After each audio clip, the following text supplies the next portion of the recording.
We're just outside Squamish, British Columbia, overlooking the Shannon Basin. The only way to get up here, actually the best way to get up here, is by the Sea to Sky gondola.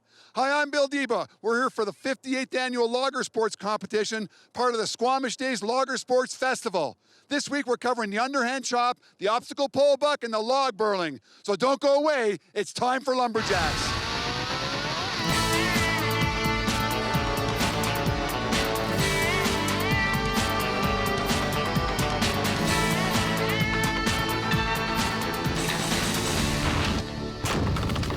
Lumberjacks is sponsored by Echo, only professional grade with 5-year warranty.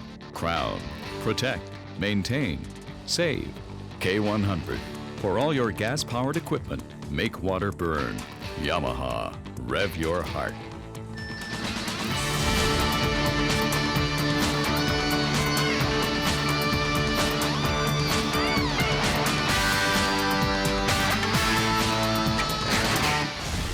I'm here with longtime veteran competitor Carl Bischoff. And Carl, you've been to Squamish many times over the years. You know most of these competitors. This week we're covering the obstacle pole buck.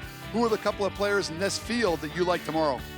I feel the strongest two competitors tomorrow would be Mitchell HEWITT, my son-in-law, and Sterling HART. And I picked a pair of them because they've got a lot of experience in the bush, running chainsaws. I favor Mitch a bit more. I would say Sterling's a little better athlete on agility, whatever, but Mitch has more time on the saws. It's gonna be a tremendous race. But, you know, out west here, we do it a fraction different from out east, because out west, we'd have to physically start the saw, bury the bar on the bottom side, and the better guys will take the wood up to nothing, come out, roll their wrist, and use the bottom side on the back. So it's a lot harder to do than the eastern way of doing the obstacle pole. But those would be my two top runners for tomorrow in that event. This week, we're also recovering the women's single buck, a strong field of competitors, a lot of good competitors out in Western Canada in general. Who do you like in that field? Well, there's three strong competitors we have over the years. That'd be Danielle Koch, ANITA JEZOWSKI, and Caitlin Stewart. But there's a new kid on the block, Ali BRISCOE, 14 years old, I might add. But she is just turning up the arena, making chips fly. It's amazing. Well, you know, the legendary Sea to Sky Highway travels from Vancouver to Whistler and beyond along a glacial fjord and into the mountains, and it's one of the most scenic drives in the province of British Columbia. From mountain biking, river rafting, hiking, rock climbing, restaurants, and golf, the towns of Squamish, Whistler, and Pemberton, collectively known as the Sea to Sky Corridor, are top destinations for outdoor adventure and relaxation. With so many sights and experience along the way, a trip along the Sea to Sky is as much about the journey as the destination. And the Squamish Days Lager Sports Festival is a weekend full of excitement, fun, and action aimed to make every member of the family smile. There are music and arts events, children's activities, a parade, some wacky bed races, a 10K run, a pancake breakfast, and 2 world-class lager sports shows with competitors from all over the world. Now, earlier in the day, before this big crowd arrived, we had a number of different log rolling preliminaries. We've whittled it down to the top 4 competitors. This first round is going to be Lucas Brownjohn and Paul Lohr, originally from Nova Scotia, taking on each other for 3rd place. So this is for 3rd and 4th. Lucas Brownjohn from HORSEFLY, British Columbia. Paul Lohr now residing in Vancouver, but he's learned his log rolling skills in Nova Scotia from the Scott brothers. And of course, Lucas Brownjohn spends his days all summer long at Grouse Mountain doing the same thing. So both guys do this for fun, but here they are in competition, taking one another on. And Lucas Brownjohn takes control of the log right at the gate there, and he snaps Paul Lohr into the drink. A big smile on Paul Lohr's face, but you can see that Lucas has really got control on the left-hand side here. And of course, Paul Lohr not used to competitive log burling at all here. And of course, Lucas Brownjohn does this every year at Squamish. You can see the control he has of the log. Lucas Brownjohn is the guy to beat here right now. Now you can see Paul Lohr, he was up on his toes there and didn't really have control of his feet at all. And Lucas just snaps him right into the water on the 2nd of 2 heats here. Lucas Brownjohn will get 3rd place at the Squamish Days Lager Sports Festival. And what happens here? They say time in, and Paul Lohr is off the log. Lucas Brownjohn is just waiting for that go signal, and as soon as he hears it, he puts all of his effort into snapping that log out from underneath Paul. Now this next round is for 1st and 2nd place. We have CASSIDY SCHEER taking on Brian Bartow. Now CASSIDY SCHEER, that last name may look familiar to anybody who knows anything about log rolling. It is Fred Scheer's son, and he starts out with a splash into Brian Bartow's face, and Brian Bartow goes down, maybe caught a little bit off guard there. I think that tactic of splashing water actually worked incredibly well. It goes right into Brian Bartow's eyes, and actually he's off balance. He actually goes in the drink. Two very strong log rollers here. We saw Brian Bartow in the finals a couple of years ago when he lost to Shauna Martin. Once again in the finals, he is now down 1-0 to Cassidy SCHEER, heading into round number 2. Brian Bartow, a really strong competitor. There's another splash right in his face again, and Brian Bartow switches on the log, and he's not even looking at Cassidy's feet. What an incredible maneuver. He switches and faces the other way, and Cassidy SCHEER wins the log Birling.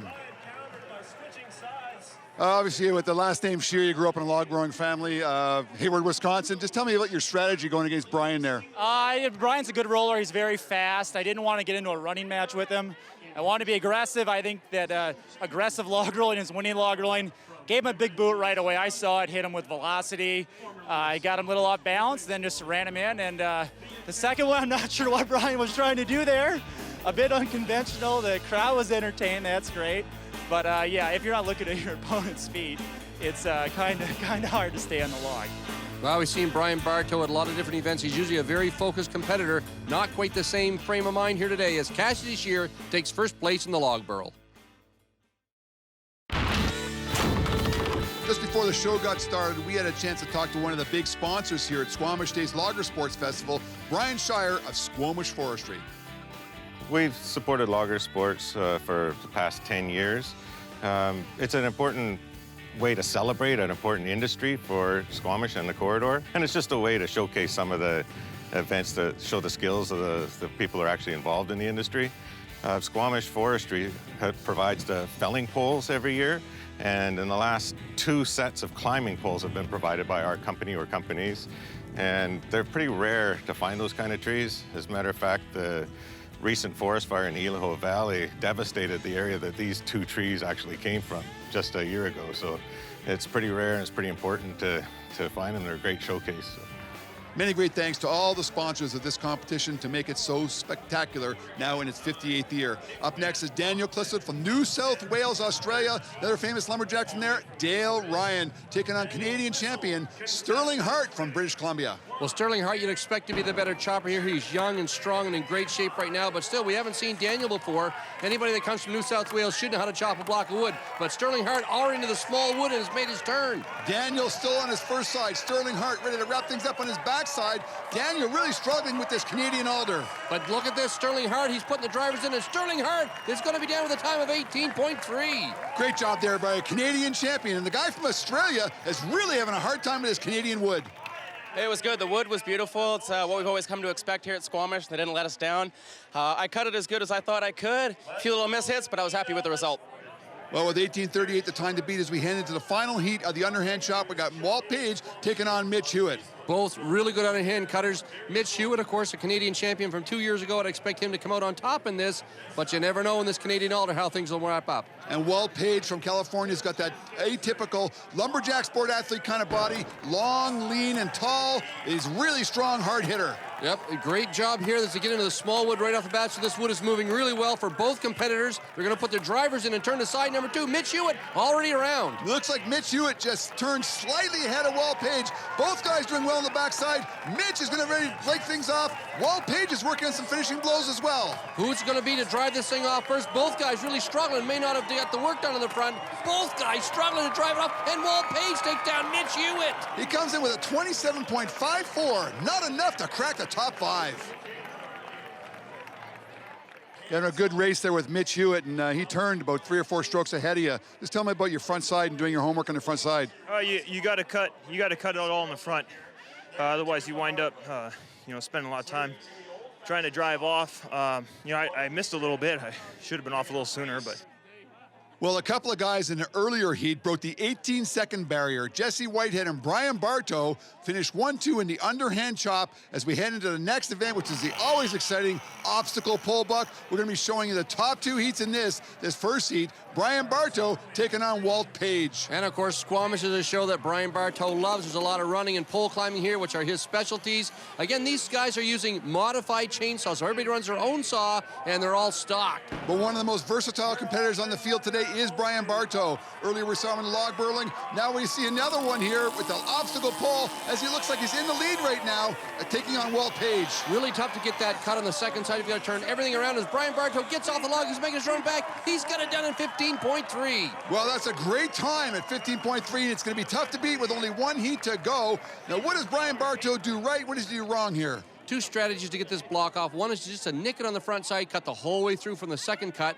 What Brian does here, he cuts almost the whole way through on his first cut, and then all he has to do is notch the log here, and you can see him try a couple of times.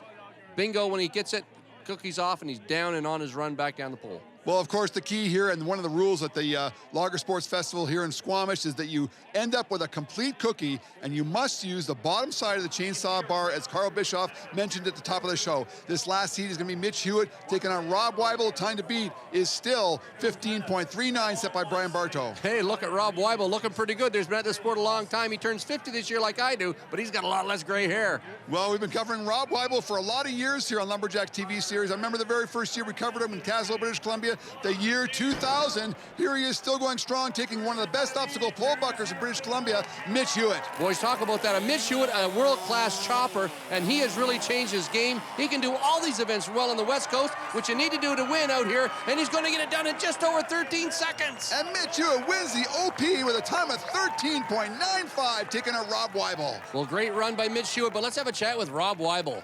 So earlier you telling me you turned 50 this year, and this is a little bit of a young man's game, but still an old man's game where experience means a lot, right? Well, I guess. I mean, all things being equal, the younger, faster guy is going to win. But there's definitely an element of experience, too. But I made rookie mistakes today. So I've been running the obstacle pole okay, but I made a little bobbles, and my legs are just not quite there. Well, I can relate to that, Rob. My arms aren't there either anymore in the underhand chop. What a great race here in the obstacle pole. Only a second and a half separating first from fifth. Rob Waibel in the mix of them, but Mitch Hewitt takes it home.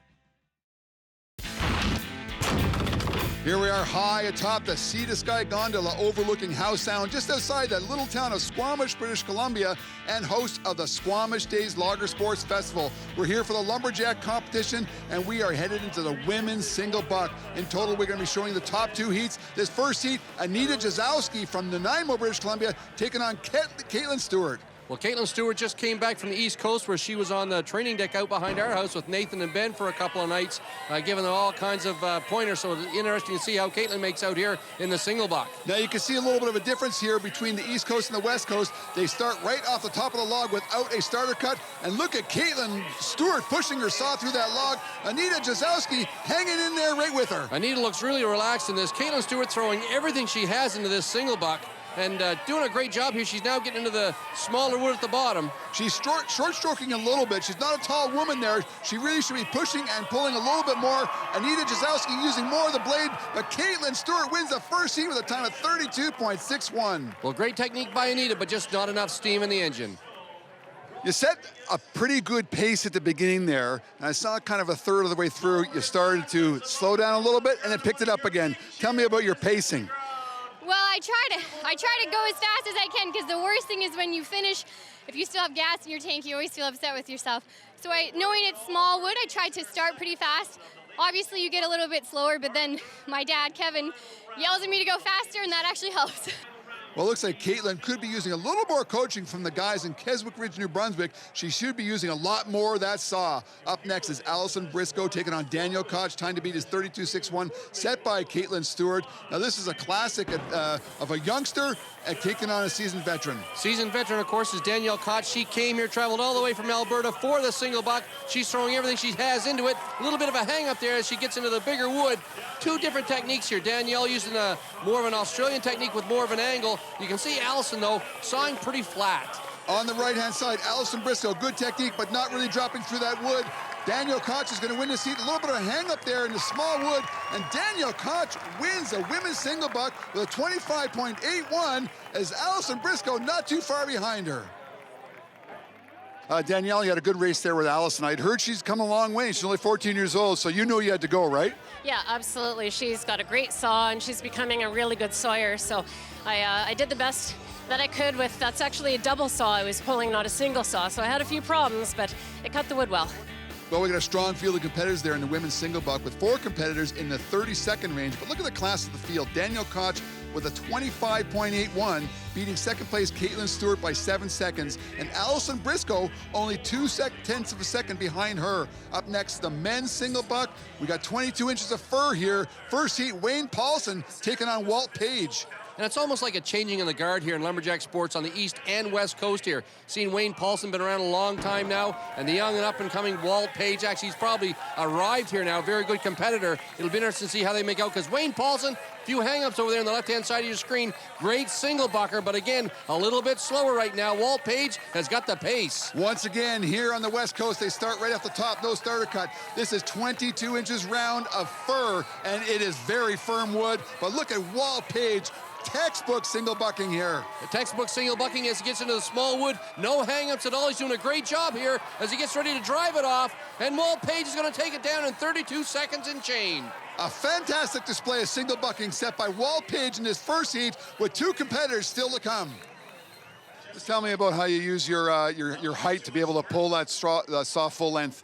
You want it, you know, and especially in a race like this, you want every tooth working, you know, because that's what makes the difference at the end, is making sure every tooth is moving wood. So, and it helps if you're a little taller, you can stretch out. Well, 22 inches round of fur, 32.03 is a time to beat by Walt Page. It's a great time in that kind of wood. And up next is a couple of guys from the Pacific Northwest. James Hartley taking on Jeff Skirvin, a couple of guys that are top American competitors. And you see James Hartley, what a big man. He's really built for single bucking. Jeff Skirvin also, he's up in our neck of the woods. He's getting a little bit long in the tooth now, but Jeff, a great competitor here, made the finals in America this year and showing us why here, doing good technique in the single buck. But look at James here on the left-hand side of your screen. Big man using the whole blade. He's also doing a really good technique here in the single buck. Once again, a couple of different styles there. Jeff Skirvin on the right-hand side, a little bit flatter. James Hartley, the taller guy, pulling the big up and down strokes, using his height to his advantage. And he's putting a lot of weight on that saw as they both now are getting into the small wood. James needs to keep that pace up and finish this off. And he's going to get it done as he sticks with it, 36.6. Not good enough to take out Walt Page, as Walt wins the single buck with a 32.03. When you're sawing 22 inches of fur like that, just tell me about the aggressiveness of your saw compared to maybe an aggressive saw in white pine. It's a lot more pulling, right? Yeah, this is gonna be a little more skatey. So you kind of got to divide the block into thirds with this big of wood. The wood in the middle is going to be your toughest piece. So you can work it on the top, really hit it in the middle, and then you got some for the bottom. So, well, quite a surprise here in the West Coast. Only one Canadian finishing in the top 5, Sterling Hart. It's Walt Page with his 32.03 taking first place. Oh, we're back in Squamish, British Columbia for the Lager Sports competition as part of the Squamish Days Lager Sports Festival. It's a great annual tradition held at the end of July, early August every year. It's a 3-day festival that includes 10K runs, pancake breakfasts, and of course the bed races. We're headed into the axe throw. Earlier we saw a lot of chopping and log rolling and some obstacle pole bucking.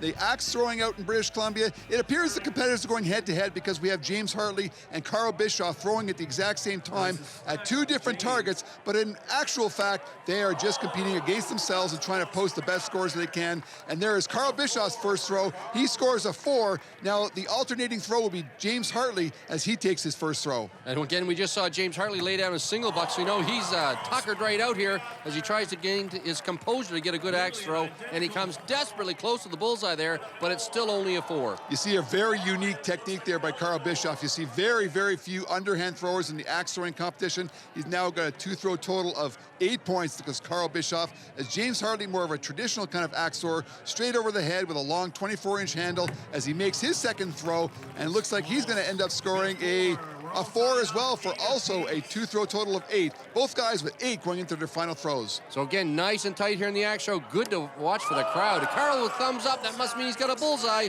And it is 5 points for Carl Bischoff. So he puts a heat on James. James has to have a 5 to tie Carl. And now once again, these guys are not competing against each other. They're competing just to get the best score that they can because there's 2 more axe throwers yet to come.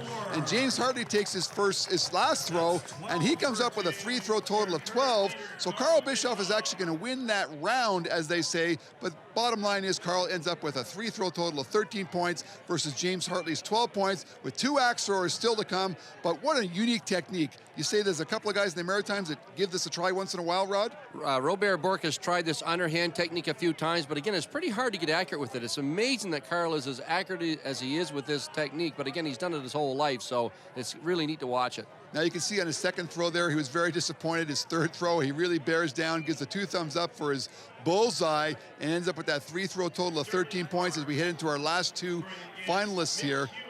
Earlier in the day, we had, over 60 competitors competing to get into the top 4 here. These are actually the top 4 from all those preliminaries. Sterling Hart with his over-the-shoulder technique, his over-the-right shoulder technique, same kind of technique as Mitch Hewitt. Both guys take their first throw, and both guys get a bullseye. Sterling Hart egging on Mitch Hewitt just a little bit there. This brings out the best in the competitor of both the guys when they go head-to-head against one another, whether it's springboard, chop, or axe throwing. Another bullseye for Sterling Hart, and another bullseye for Mitch Hewitt. Both guys good. The last time we filmed Squamish, these guys were in the finals at the casino. 10 points each as we head into the last throw for each competitor here. It's going to boil down right to this throw. Sterling Hart makes this throw. It looks like he's a little bit disappointed. Mitch Hewitt throws his in there, and with a lot of confidence there, looks like Sterling Hart gets a 4, and Mitch Hewitt comes up with a 3-throw total of 15, 3 perfect bullseyes, and he wins the axe throw competition. Mitch Hewitt. Tell me what's going through your head as you're trying for your third 5. Yeah, that's the hardest one to get. The first 2 is quite easy, but to throw 3 in a row, it doesn't happen very often. So, I don't know, just aim at the red and hope for the best. Well, there it is, the humble Mitch Hewitt, always saying it's either luck or hoping for the best, but he wins the axe throw, and it's not the first time, and it won't be the last time. He gets 100 points in the overall standings. And the crown pivotal point today focuses on Brian Bartow. He's usually a main contender here at the Squamish Days Lager Sports Festival, but he takes a disappointing 5th place in the obstacle pole. And when you come out to a competition like Squamish, you always see a leaderboard that is chock full of competitors that are versatile lumberjack sport athletes. Jesse Whitehead, Mitch Hewitt, and Sterling Hart leading the way. And the K100 Lumberjack of the day is a Lumberjill. A long time since your Sir Sanford Fleming days, but Danielle Cott showing her experience here, winning first place in the single buck. And it's been 58 years since day 1 of the Squamish Days Lager Sports Festival, and they come from all over the world to watch it. But it just doesn't happen without great sponsors. Come back again next week when it'll be time for Lumberjacks.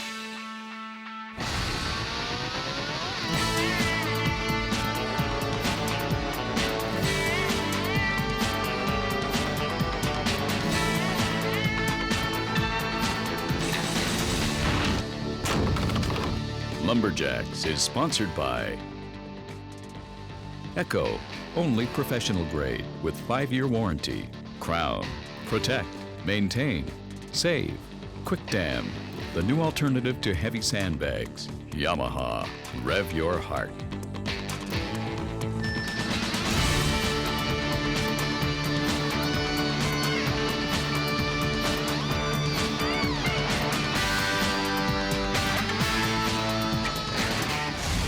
Hi, I'm Danielle Koch from Grand Prairie, Alberta, and I'm a massage therapist. I'm a homeless lumberjack. I work on an Oreo assembly line. And I'm a high school forestry instructor. And I'm a grade 10 student. Arborist rancher. From Scotch Creek, I'm a tree faller. And I'm a real estate developer. Jacqueline McNichol, Vancouver, BC, forest technician. And I'm a grade 1 and physical education teacher. I've been living in Grand Prairie, Alberta for the last 12 months, and I'm a millwright by trade. And I'm an arborist. My name is Dom Briscoe. I'm from Port McNeill, BC, and I'm a grade 12 student. I'm a utility forester and a farmer. Sterling Hart from Maple Ridge, and I'm a professional lumberjack.